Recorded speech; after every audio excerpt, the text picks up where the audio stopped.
Hey you, are you ready? Today we're going to read some Halloween stories because it's such a fun time. And I think it might be a good idea, since Halloween is about dressing up and having fun, that I turn into a witch. And I'm going to read you some witch stories. Is that a good costume? Do you like it? Okay, we're going to read some stories for Halloween. The very first one is one of my favorites. Go Away, Big Green Monster. And it's written by Ed Emberley. Let's see if we can take care of this monster. Go away, big green monster. Big green monster has two big yellow eyes, a long bluish greenish nose, a big red mouth with sharp white teeth, two little squiggly ears, scraggly purple hair, and a big scary green face. But you don't scare me. So go away, scraggly purple hair. Go away, two little squiggly ears. Go away, long bluish greenish nose. Go away, big green face.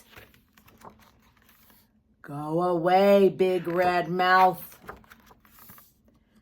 Go away, sharp white teeth.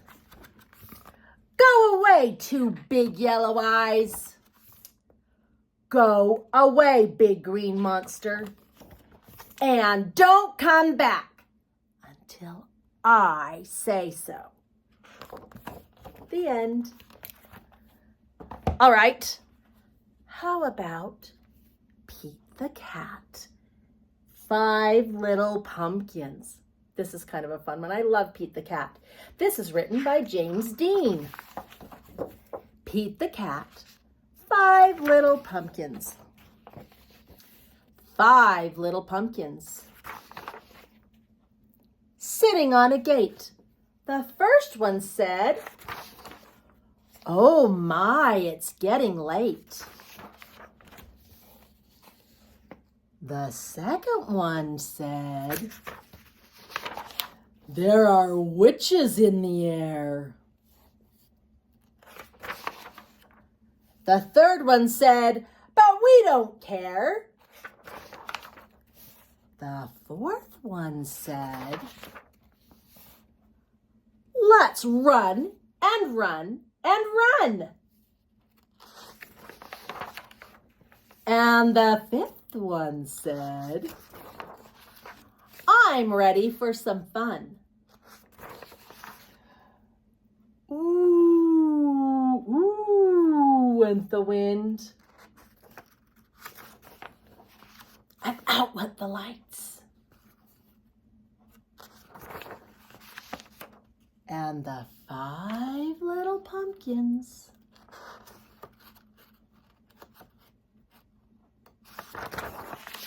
rolled out of sight. Happy Halloween! I think they're going trick-or-treating. What do you think? Are you gonna trick-or-treat? Oh, I think this one's a fun one. This is Room on the Broom by Julia Donaldson, and the pictures are by Axel Scheffler. This is kind of a fun story. We're gonna see what kind of a witch this is. I think we're gonna find a really kind witch. Let's see. Oh, and she's so cute. The witch had a cat and a hat that was black, and long ginger hair and a braid down her back. How the cat purred and how the witch grinned as they sat on their broomstick and flew through the wind.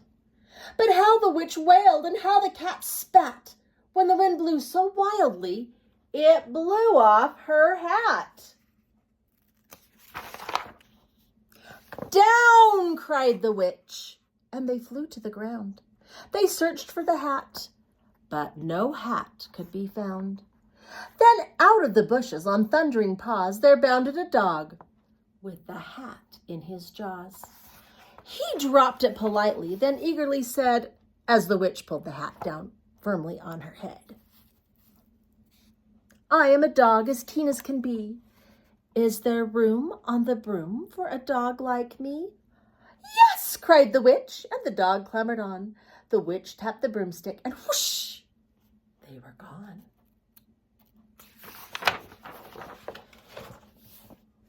Over the fields and the forests they flew. The dog wagged his tail, and the stormy wind blew. The witch laughed out loud and pulled onto her hat. But away blew the bow from the braid, just like that. Down, cried the witch, and they flew to the ground. They searched for the bow, but no bow could be found. Then from out of a tree with an ear-splitting shriek there flopped a green bird with the bow in her beak. She dropped it politely and bent her head low, then said, as the witch tied the braid in the bow, I am a bird as green as can be. Is there room on the broom for a bird like me? Yes, cried the witch. So the bird fluttered on. The witch tapped the broomstick, and whoosh, they were gone. Over the reeds and the rivers they flew. The bird shrieked with glee, and the stormy wind blew. They shot through the sky to the back of beyond. The witch clutched her bow, but let go of her wand. Down, cried the witch, and they flew to the ground. They searched for the wand, but no wand could be found. Then all of a sudden, from out of a pond, leaped a dripping wet frog with a dripping wet wand. He dropped it politely, then said with a croak, as the witch dried the wand on the folds of her cloak, I am a frog as clean as can be. Is there room on the broom for a frog like me? Yes, said the witch. So the frog bounded on. The witch tapped the broomstick, and whoosh, they were gone.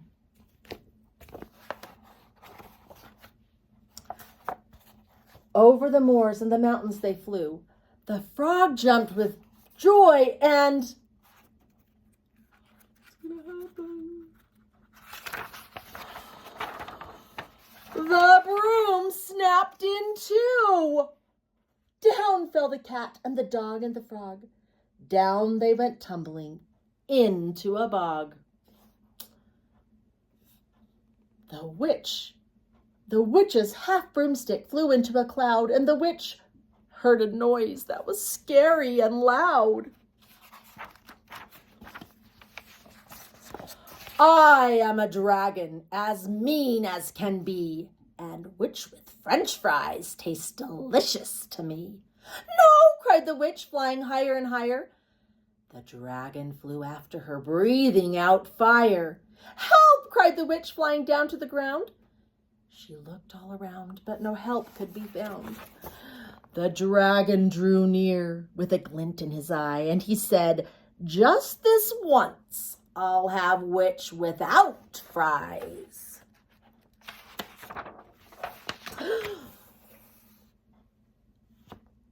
But just as he planned to begin on his feast, from out of the ditch rose a horrible beast. It was tall, dark, and sticky, and feathered and furred. It had 4 frightful heads. It had wings like a bird, and its terrible voice, when it started to speak, was a yowl and a growl and a croak and a shriek. It dripped and it squelched as it strode from the ditch, and it said to the dragon, buzz off! That's my witch! The dragon drew back, and he started to shake. I'm sorry, he spluttered. I made a mistake. It's nice to have met you, but now I must fly. And he spread out his wings and was off through the sky. Then down flew the bird, and down jumped the frog. Down climbed the cat, and phew, said the dog. And thank you, oh, thank you, the grateful witch cried. Without you, I'd be in the dragon's inside.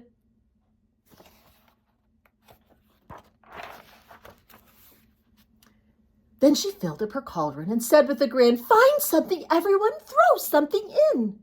So the frog found a lily, the cat found a cone, the bird found a twig, and the dog found a bone.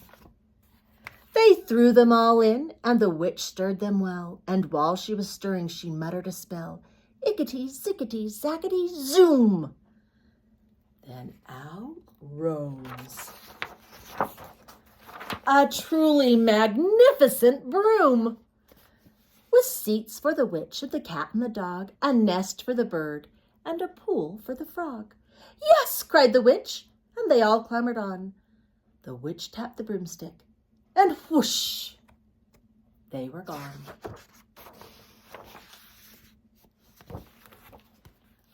They learned how to work together, and they helped each other, didn't they? The witch helped all of her friends, and then they helped a witch when she really needed some help. Another thing I love for Halloween is telling jokes. This book is called Halloween Riddles. It's written by Alan Benjamin and illustrated by Christopher Santoro. But guess what? Riddles are like jokes. So here's some Halloween jokes for you. What's the perfect Halloween meal? Goulash. Do you know which skyscraper is haunted?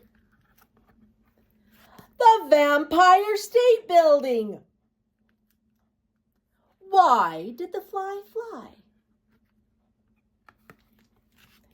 Because the spider spied her.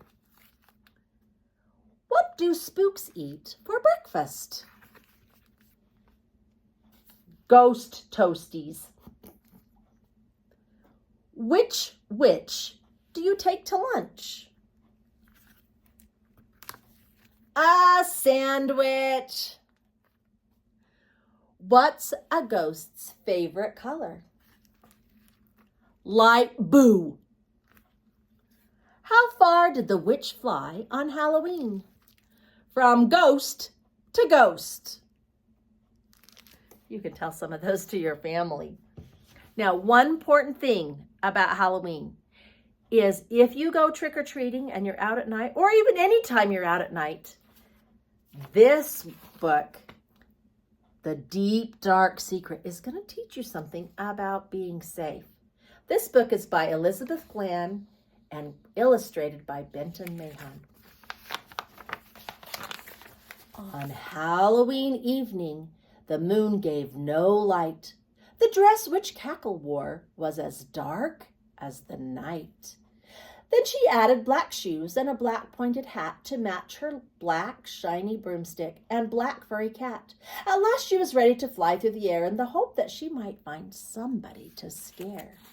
At her door she was joined by her ghost friend Big Boo, who in his best sheet looked frightening too. Then Big Boo and Cackle flew into the night, with Cackle in black and Big Boo wearing white. But witch Cackle had trouble wherever she flew. She was jostled by others and knocked all askew. "Oh, I'm sorry," said Bat, flapping one wing, "but before I bumped you, I saw not a thing." Each creature who shoved her made the same claim. None of them saw her, so they weren't to blame. Big Boo, however, had no mishap. No one struck or gave him so much as a tap. Poor Cackle felt sore from collisions she'd had, and her white-sheeted friend felt equally sad.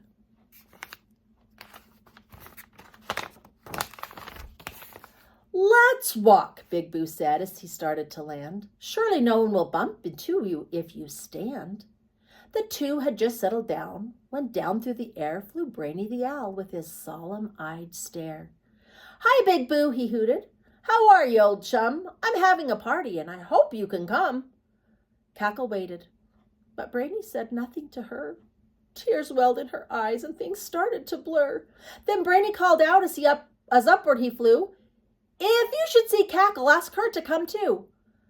"But I'm standing right here," Cackle managed to cry. Brainy stopped climbing to peer down from the sky. "I never once saw you, and I have good eyes," Brainy answered. And then he looked suddenly wise. "I'll tell you a secret," he yelled from that height. "To be seen, you must always wear white at night."